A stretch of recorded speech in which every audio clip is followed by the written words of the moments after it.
We're really glad to welcome Professor Hristopulos to this lecture series offered by the European University on Responsible Consumption and Production, in short, EURECA-PRO. And today, today's lecture title will be From Particles to Patterns, an Odyssey from Physics to Geostatistics and Beyond. Thank you, Professor Hristopulos, for being here. We're looking forward to listen to your talk. And before we start, I would like to say a few words about Professor Hristopulos, who has a really long bio, but I will try to highlight the most important points. So Professor Hristopulos is a professor in the School of Electrical and Computer Engineering here at the Technical University of Crete. He holds a diploma degree in electrical engineering from the National Technical University of Athens since 1985, and then he received a PhD degree in physics from Princeton University in the United States in 1991, working in the group of Nobel laureate in physics, Philip Anderson. He spent some time working at the University of North Carolina at Chapel Hill, and also later on at the Pulp and Paper Research Institute of Canada. Eventually, he moved back to Greece and joined the Technical University of Crete back in 2007, if I'm not mistaken, first in the School of Mineral Resources Engineering, and then later on in 2020, he joined the School of Electrical and Computer Engineering. Professor Hristopulos teaches various courses in probability statistics, geostatistics, time series, and random fields. And his research interests span many areas, including the intersection of spatiotemporal statistics, time series analysis, statistical physics, and machine learning, along with their practical applications. I would like to say that he has received several awards, most notable being the award in 2003, Johannes van den Acker International Prize for Advances in Paper Physics. But more recently, he received in 2024 the George Matheron Lectureship Award from the International Association of Mathematical Geosciences, and actually the talk we're going to attend in a moment is a follow-up of this particular award. So without anything more, we're looking forward to listen to Professor Hristopulos. One last thing I forgot to mention is that during the lecture, a link will be posted for the remote participants so that you can register your participation to receive an online certificate for your participation. For those in the room, we have a QR code, which you can see here, but I also have a print paper that I can pass around. Scan it with your cell phone, and with a few clicks after you log in with your institutional account, you can register also your participation to receive the certificate of attendance. So thank you very much, Professor Hristopulos. The floor is yours. Thank you, Professor Laudakis, for the very nice introduction and also for all your efforts to make the system work. I hope everyone can hear me. If I move too far and you cannot hear, please let me know. This one. Okay. So the title of my talk is From Particles to Patterns, an Odyssey from Physics to Geostatistics and Beyond. This is a presentation that I gave at the last annual meeting of the International Association of Mathematical Geosciences in Zhuhai in China. And there are several things I want to try to do during this presentation. One is to show you that there are some fundamental underlying principles in all of science, and that makes it possible to move from one field to another if you wish to do so. It's not always fun, but it can be done. The second is to tell you a few things about geostatistics and some of the mathematical problems that are associated with it. and how we can address some of these problems using ideas from statistical physics. And furthermore, how we can interconnect this framework of geostatistics, statistical physics, with the more modern machine learning framework, and which today tends to subsume the classical geostatistical framework. But since this is a journey, along a journey, the first thing you do is you meet with people, and people help you along the journey. So I would like to very briefly mention, first of all, my advisor, my thesis advisor, the late Professor Philip Anderson, whose work has always been an inspiration, and also his intellectual courage and the fact that he stood up for his ideas, even if they were unpopular, has been a great lesson. And then two more people, George Hristopulos, who introduced me to the theory of random fields, and Ricardo Olea, who has done a lot of practical work related to the application of geostatistics. This is an outline of my presentation. You'll see it has three parts. The first part is about locality and how we can employ this idea in spatial and spatio-temporal problems. The second part is about developing bridges between the classical geostatistical framework and machine learning. And the third part, which is kind of shorter, is how we can use these ideas coming from statistical physics to deal with distributions which are not normal, the so-called non-Gaussian distributions. And then I will close with some remarks about future research. Now, the ideas I'm going to be talking about are going to be somewhat mathematical, and I will try to introduce them at a high level. But if you have any questions, you are welcome to interrupt, and I can try to explain more. So first of all, how do we go from, or how did I go from quantum mechanics to geostatistics?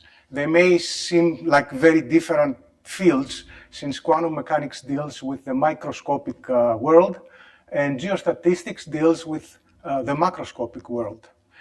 And the link which allows, or allowed me to move from one field to the other, is that if you consider the deeper mathematical formulations, you'll see that very similar structures appear in both quantum mechanics, if you look at the wave functional of a scalar field, and if you look at the classical formulation for the probability density function in a spatially distributed problem. So at this point, I do not want to dwell much longer on the exact shape of this and content of these formulas, but you can see that they are both quadratic formulas in terms of the field X, and they both lead to so-called Gaussian distributions. So this already provides a first bridge that can take us from one field to something quite different, which shares a similar mathematical background. Then, what is geostatistics? For those of you who are not familiar with the idea, some of you already are.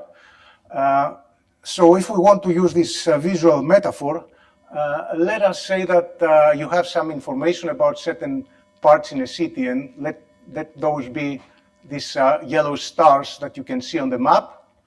And then you would like to get some information about some other location, which is the blue star here. Of course, nowadays you will probably just turn to your smartphones and you get your answers. But let's say back in the 90s, this was not possible. So what would you do?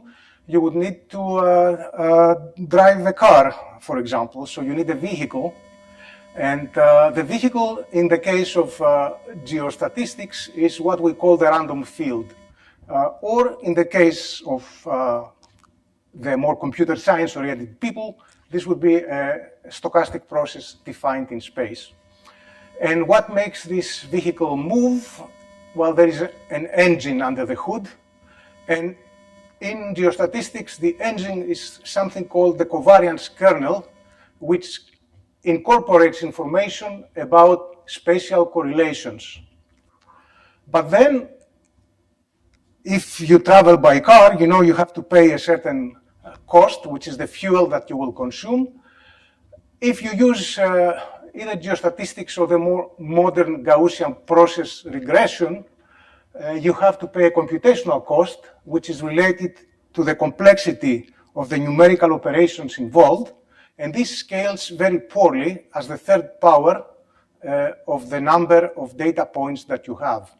So this is actually a problem, which means that on your laptop, maybe you can run problems with about 10,000 points if you have at least 16 gigabytes of RAM, or maybe some cases you will need even 32 gigabytes of RAM. So it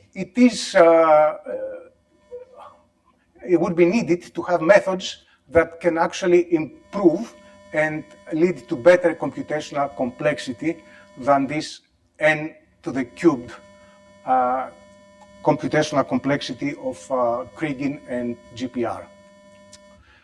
Now, EURECA-PRO is about sustainability and natural resources. So, question arises, why do we need geostatistics for studying natural resources? And the answer is that there are a number of questions that we can answer using geostatistics. For example, we may want to find where the resources are located. Then we also need to quantify how much we have. And then perhaps we would like to decide what will be our next move, the next location for investigation. So geostats allows us to use statistical methods to quantify relations in space, such as spatial continuity using functions like variograms and covariance. And it can also help us produce maps, including also maps of uncertainty. And uncertainty is something that we also need if we are going to make risk-aware decisions, so that we know, for example, if a certain investment is very risky or not so much so.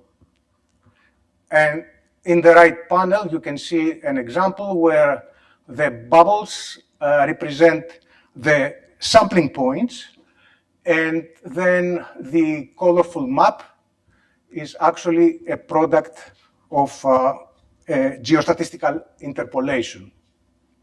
This data set actually is ambient radioactivity measurements from Germany. Now, if we turn to statistical physics, we seem to have a different set of tools here. We are still dealing with uncertain quantities because we have microscopic systems that cannot be fully described, and therefore we need to have a probability distribution. And these are mathematically described using the so-called Boltzmann-Gibbs distribution, which involves an energy function h. This h is a function which takes into account the interactions between the different particles in the system and also potentially external fields that may be present. And we can use this type of formalism either for continuous fields, in which case the energy is an integral over all space, and x here of s is the variable that we're interested in. Could be pressure, for example, or it could be the amplitude of wind or something else.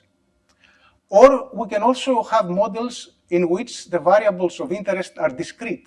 So here, for example, this is the Ising model, a celebrated model in the physics of magnetism, where we now have binary variables. The SIs take values plus or minus 1.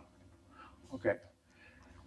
What is common in both of these two formulations is that the interactions are local, in a sense that the values of x here and the values of s here are linked only to neighboring values and not to very distant neighbors.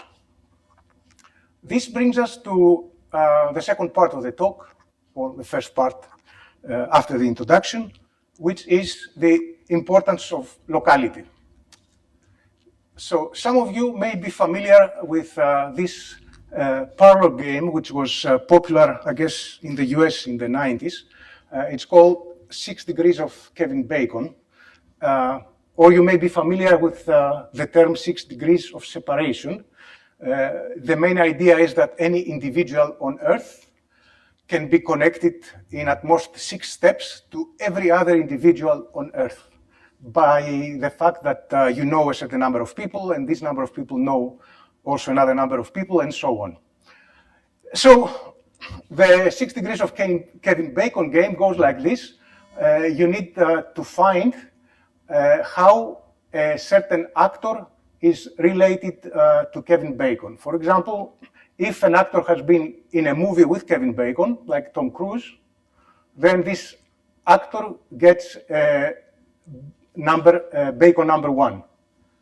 If you want to see if Johnny Depp is linked with Kevin Bacon, Johnny Depp has not made any movies with Kevin Bacon, but Kevin Bacon has made a movie with Matt Dillon. Matt Dillon has made one with Kevin Dillon, and he has made one with Johnny Depp. So Johnny Depp has a Bacon number of 3. Right? So this kind of illustrates that while we have a correlation between Kevin Bacon and Johnny Depp, this graph is much sparser. It only shows us direct interactions between the players who have been in the same movie. Now, if you're a mathematician, you don't play this game with Kevin Bacon, but you play it with Paul Erdos. So mathematicians have Erdos numbers related to them. So if we take this idea further, if we have a network which here corresponds to different points in space, and if we look how these points are correlated, then usually we get a very dense network because everything seems to be correlated almost with everything else. But if we are looking at only direct interactions between spatial points, like for example, when information moves from one point to another and so on, then we have a network which is sparse. So the idea is whether we can use such ideas about sparsity in spatial and spatiotemporal models. Why? Because if the model is sparse, this gives a certain degree of computational efficiency. That means we don't require as much memory to store the model, and also the operations needed to predict become much simpler. For example, we do not have to invert a dense covariance matrix, which can be very costly, but instead we could work with the inverse covariance, or known as precision matrix. And furthermore, it's more intuitive to build the local models by considering interactions, because then we can give to these interactions a certain physical meaning. And last but not least, it's also a very natural framework for processes which are not continuous, but take discrete values, like plus minus 1, for example. So this is, okay, a bit mathematically heavier, but don't worry about it. The main idea here is we can start with this Boltzmann-Gibbs probability density function, which is governed by this energy functional H, and H determines interactions between neighboring points. So we have played with different options for this H, and here I'm writing down 2 of these. The first one, which we call the first order Laplacian Gaussian model. It's a quadratic function of x, and it has 2 parameters, alpha 0 and alpha 1.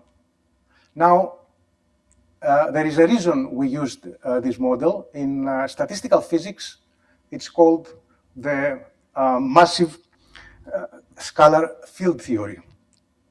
And it leads to covariance functions which are irregularly behaved near the origin. So we needed to do some math to tame these covariances, but this is beyond, I guess, the scope of this talk. And then another possibility is this second-order Laplacian Gaussian model, where now we have a third term. Now, this may look complicated, but these parameters, which here are highlighted in red, have simple and intuitive physical meaning. This psi is a characteristic length of the process. Eta 1 here is like a rigidity coefficient, which tells us if for this field, if it's easy to make large gradients, or if the field will resist the presence of large gradients. And then there is finally another parameter, eta 0, which is proportional to the overall magnitude of the fluctuations. Okay, so we have an intuitive idea how these parameters work. And if one wants, can also build higher order terms in these functionals of the energy. So from these kind of energy functions, we can derive covariance kernels that we can use, if we wish, in the classical geostatistical framework. And to make this a little more tangible, to give you some idea what are the patterns that we can obtain from these energy functions, here is an example. Okay? So as we move down the rows, we get to, from top to bottom, we get to fields that have a higher characteristic length psi, and that leads to patterns which are more connected in space. And if we move through the columns here, when we have a negative value of the rigidity coefficient, we have patterns which are almost like periodic patterns, quasi-periodic. And if we have very high values of the rigidity coefficient, we have very grainy texture. And why? This is because the field hates very large gradients, so it will try to minimize very abrupt changes. But now let me move away a little bit from this covariance kernel idea and go back to the practical problem. The practical problem is that we usually have a number of observations for a certain variable. Let's say we have n observations. The variable that we're modeling is this x, and then we're measuring y, and y potentially has some noise, epsilon, which can be measurement noise or some uncorrelated fluctuations. The energy representation that we write is written in terms of the measured field of the observations. And for the LAP2 model, it includes three different terms. The first one is proportional to squared fluctuations, the second one to the squared gradient, and the third one to the squared curvature. And the nice feature of this type of model is that if we know the values of the terms S0, S1, and S2, then we can fully determine the parameter vector for the particular problem. Okay, this may seem a bit abstract, but what it means is that we do not need to calculate covariance functions, and we do not need to maximize the likelihood, which can be quite costly. Instead, what we can do is to minimize a cost function which attempts to match the observable values of the constraints with the model values of the constraints. And once we know the parameter theta from this minimization, then we can use it to predict at some other unmeasured point, S star. Okay? And this prediction now is given by the minimization of the energy functional, and it is linear in computational complexity. So we don't have to incur the n-cubed cost of Kriging and Gaussian process regression. So these are some results which are related to this continuous field view of Boltzmann-Gibbs processes. But now I would like to talk a bit about the connection with machine learning and geostatistics. So let me redefine the problem here. We have data which are either purely distributed in space. In this case, the values of y correspond to different locations Si in some d-dimensional space.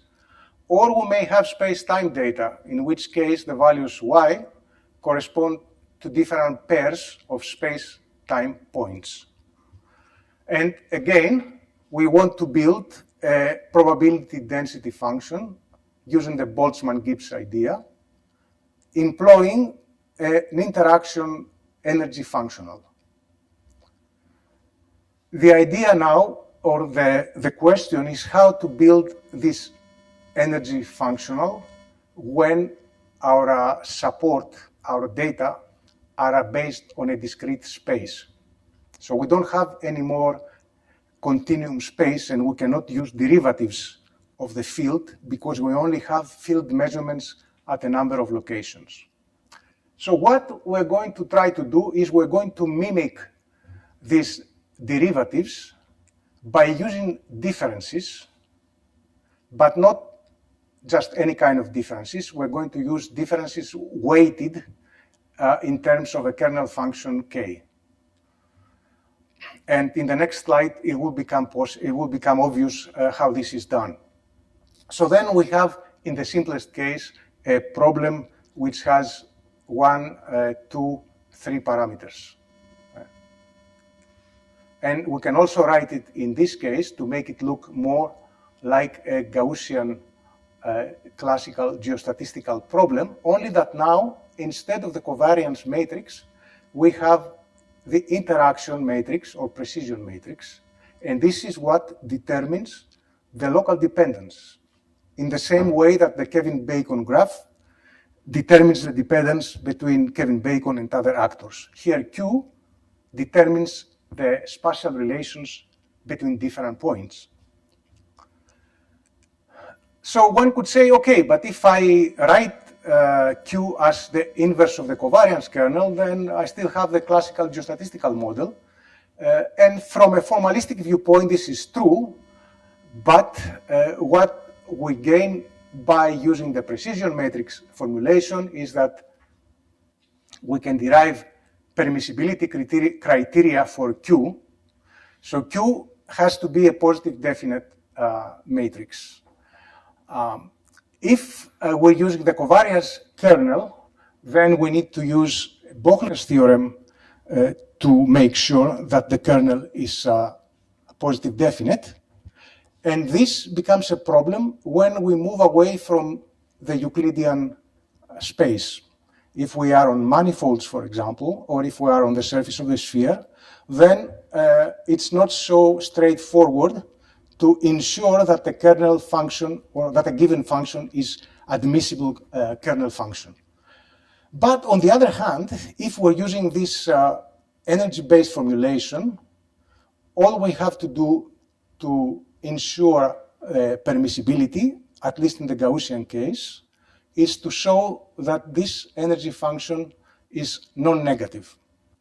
And this is much simpler to show, no matter how the distance is measured, whether it is measured in the Euclidean space or using some other metric for distance. So earlier I talked about a kernel weight, which we use to weigh the differences of the field values. And in the space-time problem, we can build such kernel weights using a spatial kernel, which takes into account the neighborhood in space, and couple this with a temporal kernel, which will define neighborhoods in time. And if we want, we can also add some factors, some other functions that modify the strength of the interaction depending on spatial and temporal distance. So in terms of neighborhood, this type of construction gives us a cylinder in space-time. Okay, so if you imagine that you have a point at the center of this cylinder, then the spatial neighborhood will be given by the circle around this point, and the temporal neighborhood will be given by the extent of the cylinder in the vertical dimension. So if we define the weights by means of these kernel functions, then we can also easily define the kernel weighted average in terms of these weights. And this allows us to build a precision matrix which incorporates the idea of local interactions and at the same time offers enough parametric flexibility. So if we look at the entire model, we have a number of hyperparameters, and these are related to the architecture of the model, and a certain number of parameters which are estimated using the maximum likelihood approach. Okay, so this is, I guess, the standard approach that we're familiar with from the machine learning framework these days, separation between hyperparameters related to the architecture of the model, and then the parameters which are estimated by optimizing a cost function, the cost function here being the likelihood. And if we want to predict, the nice thing about prediction is, again, without getting into many details, that we have a predictive relation in terms of the precision matrix, which is just a linear operation.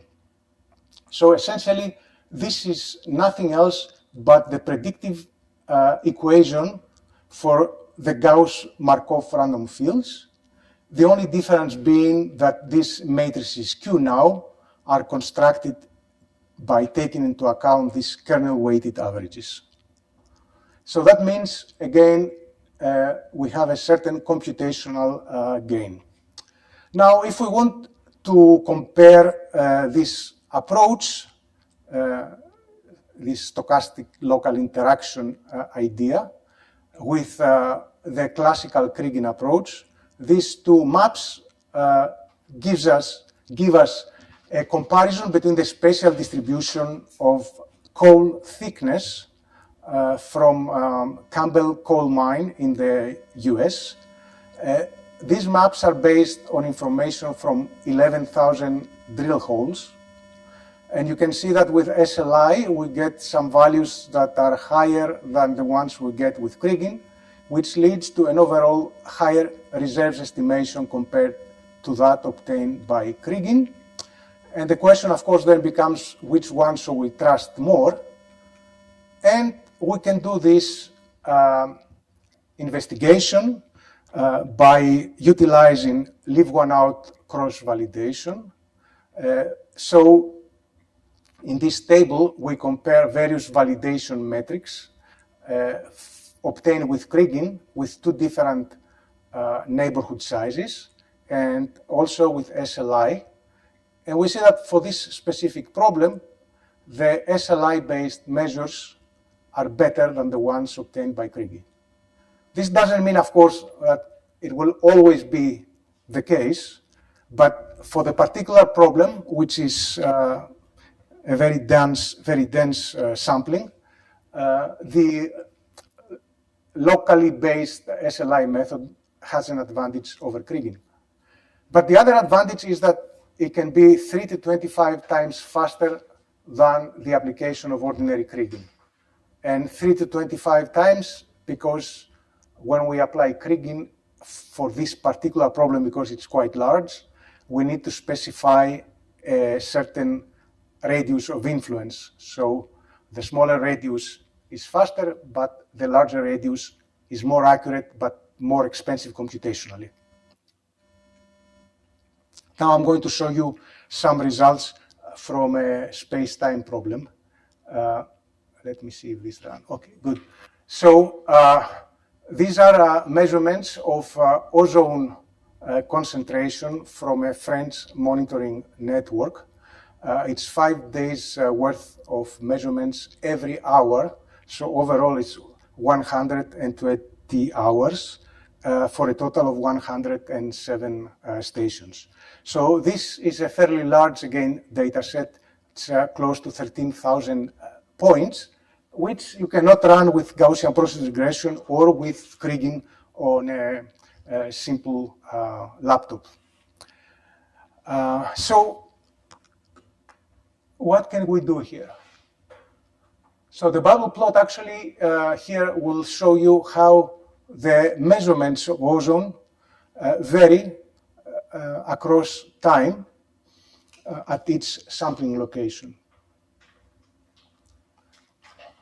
And if we look at the distribution of those values, we see that the distribution is not very Gaussian-like. That could also be a problem with classical methods. So when we have such space-time problems, the first thing we want to decide is whether there is some kind of spatiotemporal trend. And to investigate this, we take a temporal average. This will give us a bubble plot in space. And we see that there is no discernible spatial trend in this figure. But if we do the average over space now, and we look at the 120 different hours, we'll see that there is a clear temporal trend. So we are going to use a purely temporal trend, which is a mixed polynomial with a harmonic dependence. And then we're going to combine this with the SLI model. And the idea is that the precision matrix, which again tells us about relations now in space and in time, is very sparse. Okay, this blue line in the center is the number of cells that have non-zero values in this matrix. So the sparsity index is actually 0.19%. Don't pay too much attention to the speeds because this depends on what kind of machine we run it on. But the main thing is that on most of laptops, we could not run this problem using the classical approach, but it runs fine if we use this SLI approach. Now, I said that we can use different kernels for the weighing, which determines the neighborhoods, and the size and type of these kernels are among the hyperparameters. So let us see what changes if I change the spatial extent of these kernels. So on the left panel, I will have a space-time map, which is based on a spatial kernel, which is very short, only third-order neighbors included. While on the right-hand side, I will use a spatial kernel, which is a bit more extended in space, using 8 neighborhoods, 8 near neighbors. And you can see the difference in the patterns that we observe. And the main difference we can see in this is actually the maps, which are based on the kernel with the longer range, are smoother, which looks more natural. On the left-hand side, we have spatial patterns which are kind of fragmented, and this is a signature of the fact that we're using a short-range kernel. So one would say, okay, probably I would like better the picture on the right.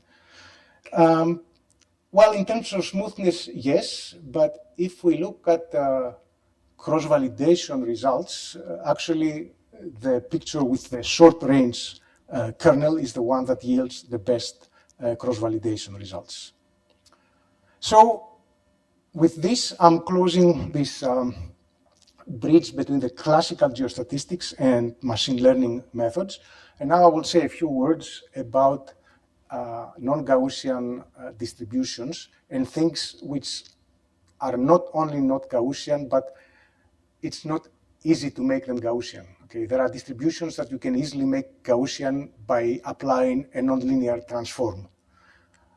But here we are talking perhaps about variables that may be discrete may be binary, or maybe you only have 3 different classes, and so on.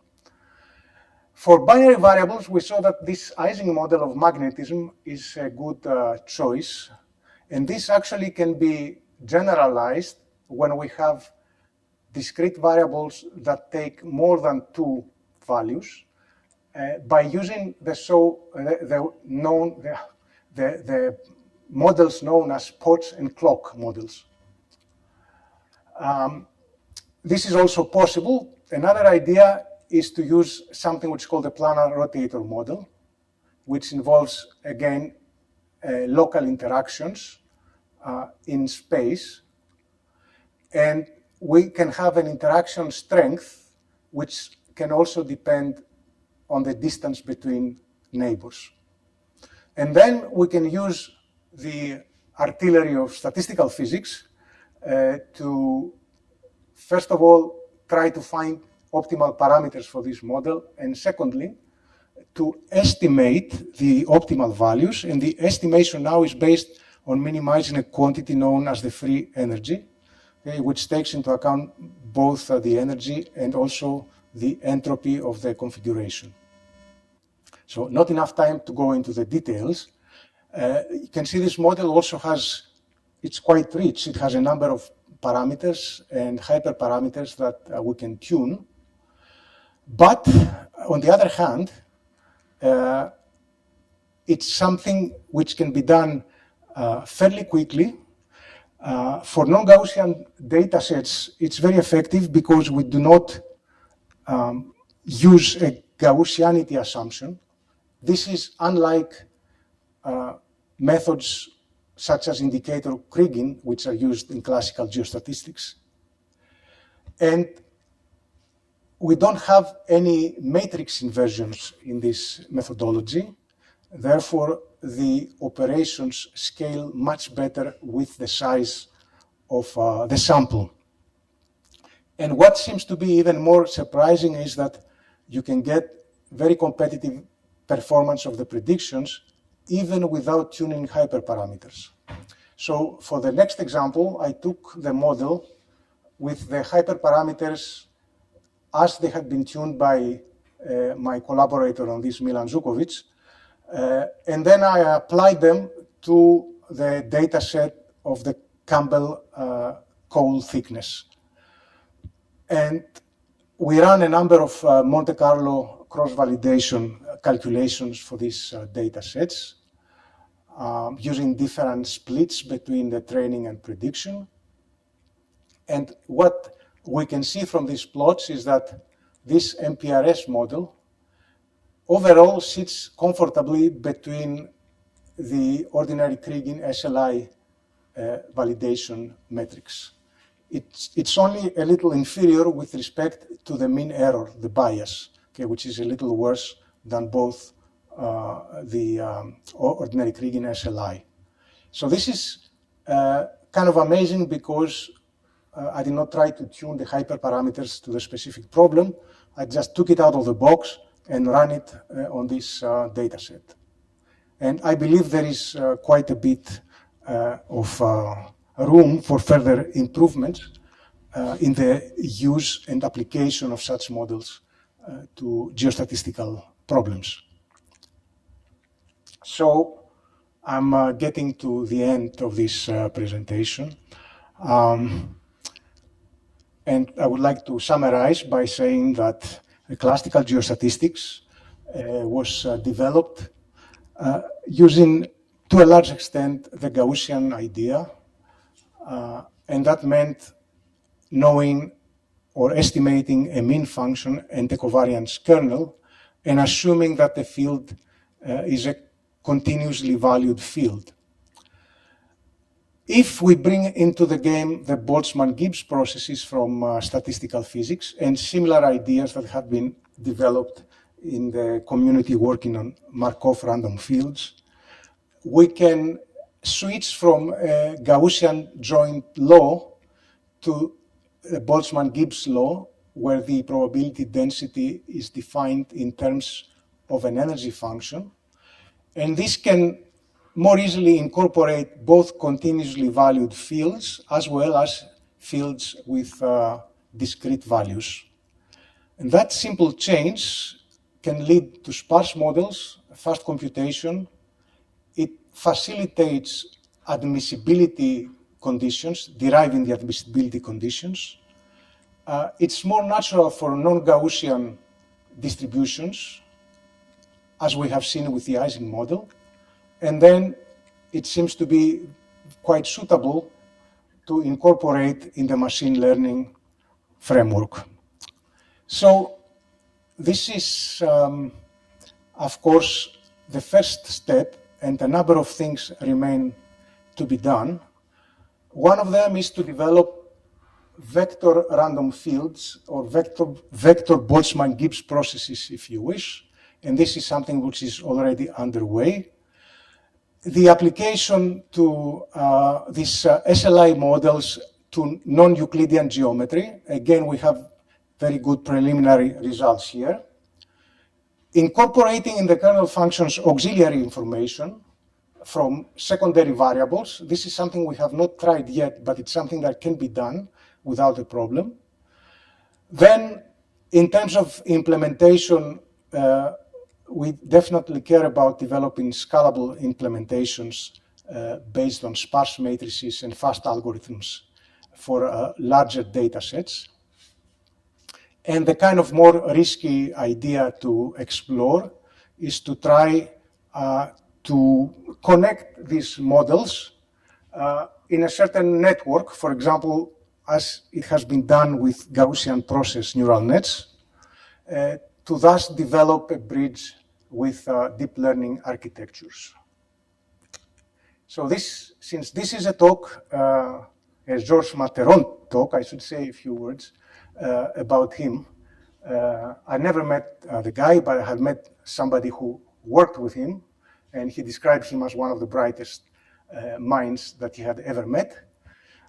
He did a lot of work on the theory of random fields, applied geostatistics, also morphology, and even in applications of these random field ideas to flow in porous media. And this is something I would like to talk about for a minute.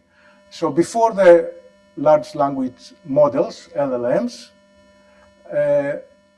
I had used this term LLM for the so-called Landau-Lifshitz-Matheron conjecture. And this refers to an expression for the effective permeability of random porous media. So Matheron had said that in a two-dimensional medium, this effective permeability should be given by the geometric mean of the medium. Landau and Lifshitz, working in the 50s on a very different problem, which was a problem of dielectric permittivity in a random material, they calculated to a first perturbation order what the dielectric permittivity in a random medium would be, and then they made a hypothesis that using an exponential ansatz, they would get an expression which would be valid for all interaction or for all strengths of the disorder.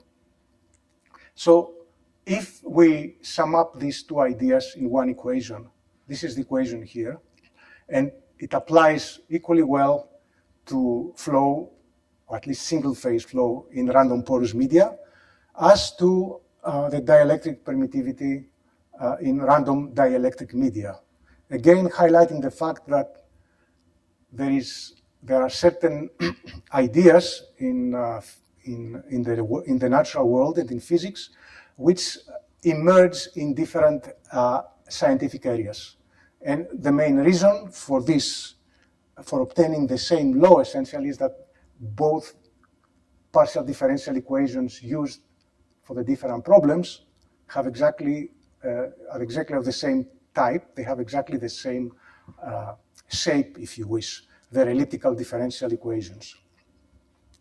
So with this, I would like, of course, to thank people who have been involved in this journey over the years. And some of them are starting the journey now, and they involve both some of the people who are here in the audience and some people from collaborators from other parts of the world.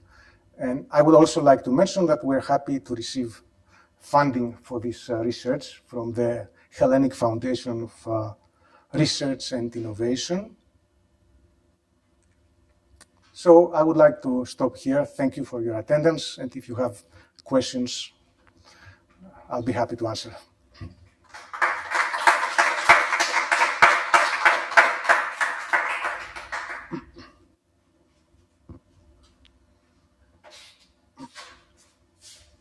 Thank you, Dionissios, for an inspiring talk.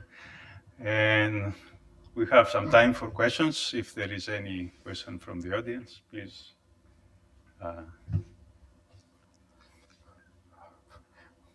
I know somebody has a question. Okay, we can probably pass the microphone. If it is possible, could you explain a bit more the spatiotemporal application of the SLI?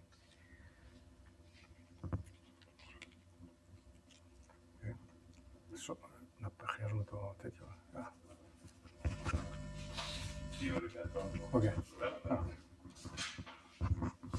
So the spatiotemporal application of the SLI is very similar to the spatial application.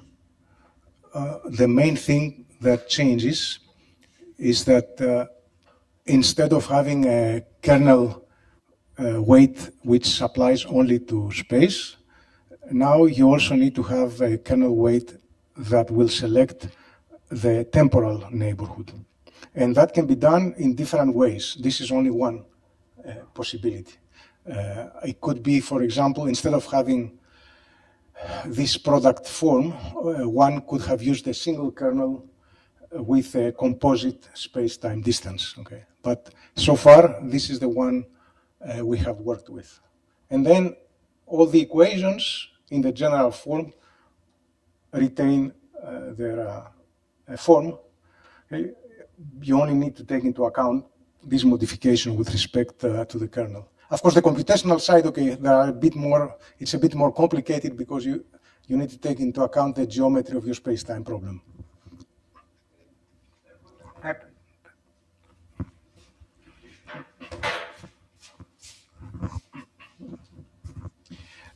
Do you calculate the two bandwidths together or separately? So the bandwidths are calculated separately in this particular formulation because we have decoupled the spatial kernel and the temporal kernel. That's why in this problem here you can see, for example, that we can use different sizes of the neighborhood for the spatial versus the temporal case. Mm-hmm.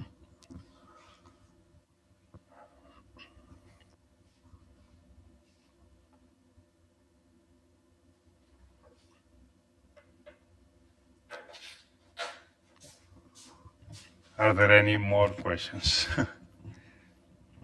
I guess everything was clear and understood.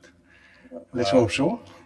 So let's thank our speaker, Professor Hristopulos, once again. Thank you very much. Thank you.